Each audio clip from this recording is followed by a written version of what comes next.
कुछ न कुछ करी है बबुआ। अब वही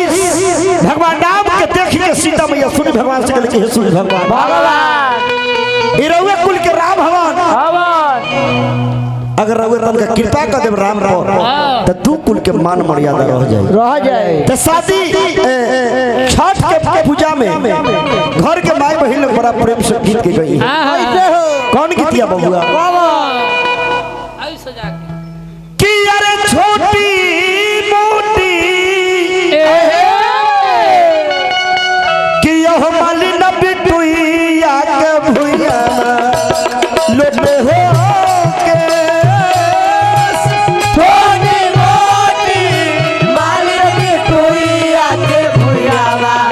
लोटे हो तब फुलवा लोरी लई है मालिनिया राधा बाजे हो फुलवा लोरी लई है मालिनिया राधा बाजे हो।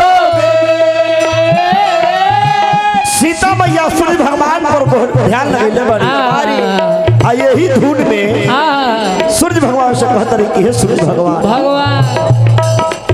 कि अरे उगाला सूरुजय बाबा हो पैया परी हो तो उगाला सूरुजय बाबा हो पैया परी हो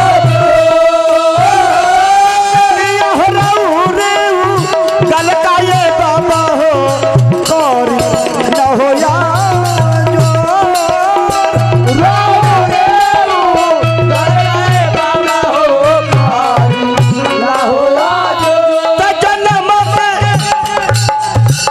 या पासवान जी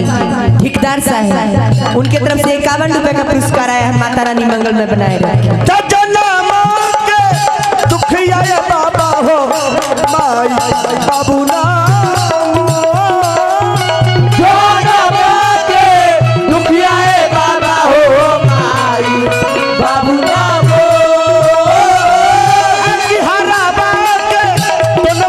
बाबा हो जनमिया भैले हो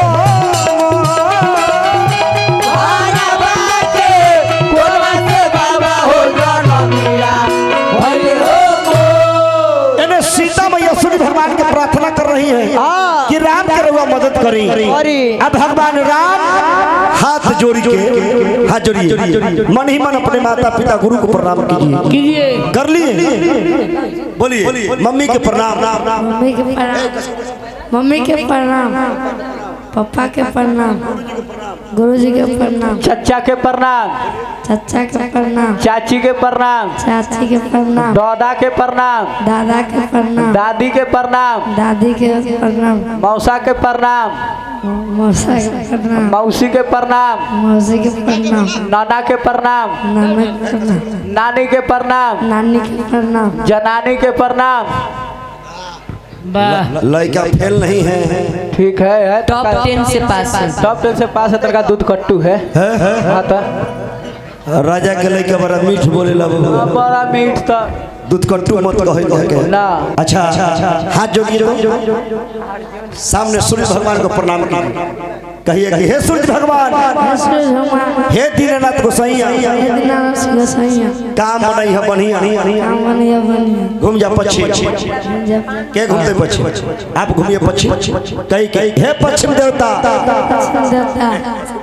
हे पश्चिम देवता कहाँ के दिन का बाप ओहो इसी में ही हो गया ना की ना नहीं झगड़ा के बेर के है। अच्छा ई इतना धीरे बोलै छी मम्मी कितना धीरे बाप रे बाप एकदम चिउटी लेखा बोलै छी मम्मी एकदम बोलबे ना करै छी चुपचाप रहै छी एकदम धीरे कखनियो टी क देत हां कहिए हे पश्चिम देवता पश्चिम देवता पश्चिम ना पश्चिम पश्चिम देवता तोरा देलो नेवता काम बना बच्चा काचा बियाह करवा धका धक एकदम धका धक घूम जा दक्षिण घूमिए कह के हे गंगा मैया तोरा चढ़ावा फूल के डाली बियाह करावा हाली एकदम हाली हाली घूम जाइए उत्तर, कहिए कि हे उत्तर। तोरा जहां कबूतर बोले बोले मैया गोहिल की जय पतिया नतिया पतनावा देवारा ढोरी चादरा लाता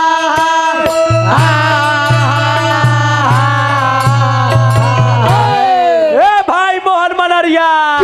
भाई ओहे समय में बउआ बकरंडी के पेड़ पर की कहै छ की कहै छ सुन सुन के कुसमा वाली दिन प्रेम के बाद बात कहाँ से भैया 56 जोड़ा मानर के आवाज आवाज कहाँ से भैया खिरली टुगुल हुमात के महाकाल महाकाल आ बउआ ले ले दल ले बोल तोरा कथी कम में बकरी लेवे की बकरी बोल की बोतुए दे दिया अच्छा ये भैया बाबा का पूजा है, दादा कथी है भैया बाबा वैशाली जिला के इष्ट देवता है, ये बात ठीक बा। लेकिन अब कोई कि हम शादी में जाएंगे और शादी में जाकर अगर निर्गुण गाना शुरू कर दे तो लगले ना मुँह फुला दे तो मुंह फुला देगा। तो ना था तोरा पूजा की करता हो अभी तोरा साथ क्या किया जाए बोल बोल हम तो भगवान के नाम ले लिए मतलब भगवान के भजन में भैया बाबा के भजन पतिया नतिया पटना बा। बाप रे भाई भजन पर तो भगत जी कुत्ते भगत जी कुत्ते हैं। कुत्ते ना है कूदते हैं भगत जी कूदते हैं पतिया नतिया पटना पर। इतना मार लगी तहर लगे जानते हैं एको में से झलरिया नहीं, ये सब मानर बजावे लगे बाल बच्चा। ना ना वो बात नहीं है। तब जैसे आपको प्रोग्राम नहीं रहता है तो हम लोग चल जाते हैं भैया के पूजा में झाल बजाने जी ओकरे झनक चल रहा जानते है हैं मरने में शिव चर्चा में सब सब में तो वो हो जाती है 3 सूत्र के पालन करने हाथ नीचे कीजिए और धनुष का लगे ठुमकी चाल में आपको चलना है, ठीक है। मिथिलानी सखी लगाओ तारी कि माई है भाई है अरे ठुमकी ठुमकी चलती तू जो चल भैया भगत लिखा है की बात राजा के लेके लेखा चलो आके माई है ठुमकी ठुमकी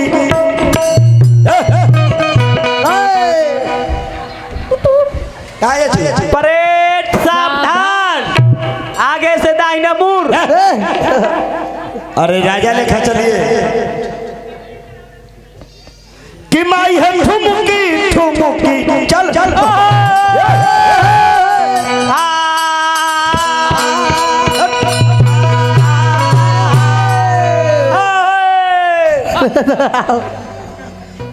अच्छा ये कोई चाल चाल जरूर इनकर मम्मी जो है ना ये जहिया रहे होंगे कहाँ में और पीपर के खोदर में गोदाम में ओहो जरूर इनकर मम्मी बैग देख लियो और तबे बैग लेखा खुद खुद के चलते हो। ये लक्षण हो जाता है गर्भवती महिला अगर सांप देख ले तो जानते हैं बच्चा जन्म लेगा तो कैसे करेगा और समझ जी भी नहीं वही देखा हो एक माय जरूर सांप देख ले तबे जी बाहर भीतर करत लड़का मतलब देखो अब ठुमकी चाल में चलो बउआ कि यार ठुमकी ठुमकी अहो चाल में चलियो रघुराई अरे सुनियो अरे लखन का भाई ठुमकी चाल में चलियो रघुराई सुनियो लखन के भाई ठुमकी खबरदार एक कदम तो 3 कदम लगला बढ़ा ना रहो कदम बढ़इयो ना प्रभु जी कदम बढ़इयो ना जिया हो ये ठुमकी चाल में चली रघुराई सुनियो लखन का भाई ठुमकी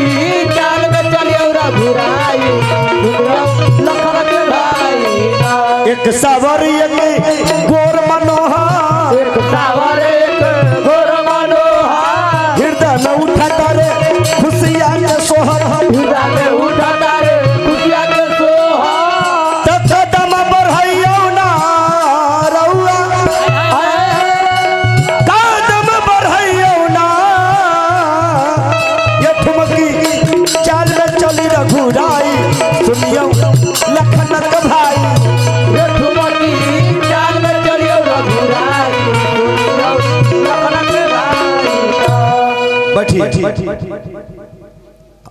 कैसे हाँ जो ब्याह जी कहाँ तक सिखाइएगा? कहा ले वही का हम सिखाए हुआ ले मंजिल तक, मंजिल के मतलब सुहागरात तक। फिर राम जी के कौन काम है? प्रणाम प्रणाम या ढेर फरवा के बेटा अरे राजा लेखा प्रणाम कर मुड़ी सटावे माथा ठेकाइए, बेलटुनिया खाइए। बाबू के हम लो लो लो कल्ला हो। प्रणाम कीजिए धनुष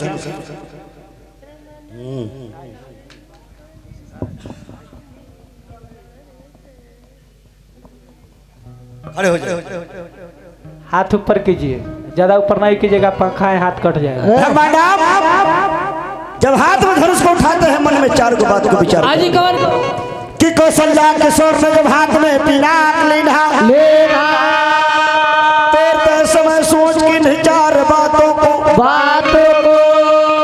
प्रथम धनुष ना तोड़ू तो कुल में कलंक लगे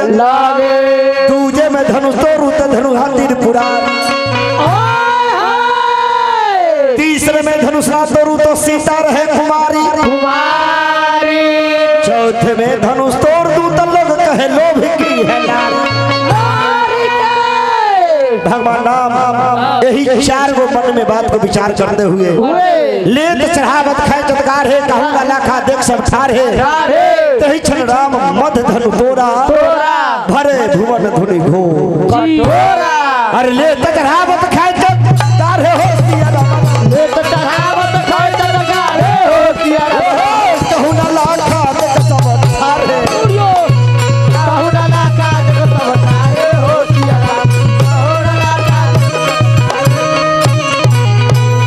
सियापति रामचंद्र भगवान की